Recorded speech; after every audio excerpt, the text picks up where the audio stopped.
If you need to cancel a pending transfer on Wise, follow these straightforward steps to ensure your transaction is stopped before it is completed. Step 1. Log into your account.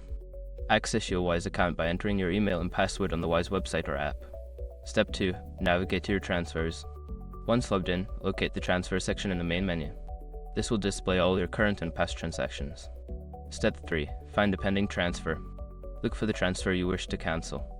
It should be marked as pending in the list of transactions. Step 4. Select the transfer. Make sure your information is protected first.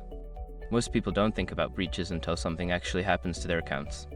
Use SROC to monitor your accounts 24/7 and instantly alert you if your information appears in leaked databases online.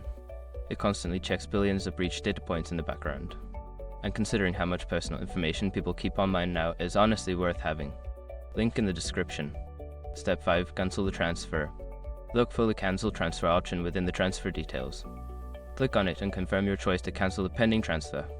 By following these steps, you can successfully cancel a pending transfer on Wise. If you encounter any issues, consider reaching out to Wise's customer support for assistance.